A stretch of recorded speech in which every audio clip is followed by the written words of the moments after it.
अमरावती जिल्ह्यातल्या शिरस गावात बिबट्याचा धुमाकूळ वाढतच चाललाय। गेल्या काही दिवसांपासून गावात बिबट्याच्या हालचाली वाढल्यानं ग्रामस्थांमध्ये भीतीचं वातावरण निर्माण झालंय। रविवारी पुन्हा एका शेतातील 2 श्वानांची शिकार झाल्यानं गावकरी अधिकच दहशतीत असून शेतातील रब्बी पिकांची पेरणी आणि कापसाची वेचणी ठप्प झाली आहे।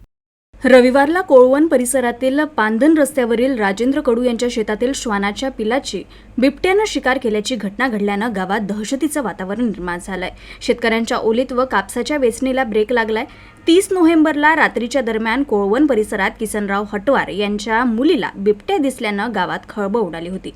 त्यानंतर दुसऱ्याच दिवशी वनविभागानं या भागात सर्च ऑपरेशन राबवलं असता बिबट्याचे ठसे आढळून आल्यानंतर वनविभागानं या भागात पिंजरा लावला। अजूनपर्यंत वनविभागाला बिबट्या आढळून आला नसल्यानं ग्रामस्थांमध्ये रोष आहे।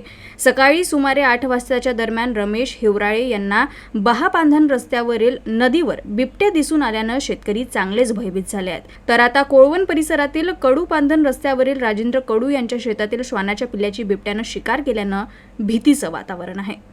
30 तारखेपासून शिरसगाव मोजरी आणि कोळवण परिसरामध्ये बिबट्या फिरून राहिलेला आहे आणि गावकऱ्यांमध्ये दहशतीचं वातावरण आहे। आणि या बिबट्याने शिकार केली का कुठे किंवा कुठे आढळून आलं का? ट्रॅप कॅमेरे लावलेले आहेत, पिंजरा लावलेले आहेत, पण कुठे आढळून आलं नाही। शिरसगाव मोजरी, शिवणगाव, धोत्रा आणि सालोरा या चारही गावाच्या लोकांमध्ये भीतीचं वातावरण आहे। आमचं म्हणणं असं आहे की बिबट्या तुम्हाला 30 तारखेपासून आजपर्यंत सापडत नाही आहे, तर त्यामुळे काय करा की तिवसा आणि वन विभाग आणि चांदुरली वन विभाग यांनी संयुक्तरित्या सर्च ऑपरेशन राबवलं पाहिजे।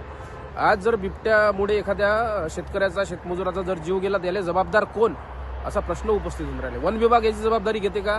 आमची मागणी आहे दोन्ही वन विभागाने संयुक्तरित्या सर्च ऑपरेशन राबवलं पाहिजे। त्याचे जे लहान कुत्रे मारलेले आहे त्याच्यावर तीक्ष्ण दाताचे निशाण वगैरे दिसत आहे आणि बिबटचे तरी आता अस्तित्व वाटत आहे। तरी आम्ही आज ट्रॅप कॅमेरे लावू इथे आणि कन्फर्मेशनसाठी आपण ते ट्रॅप कॅमेऱ्यानंतरच क्लिअर करता येईल का बा आहेच म्हणून।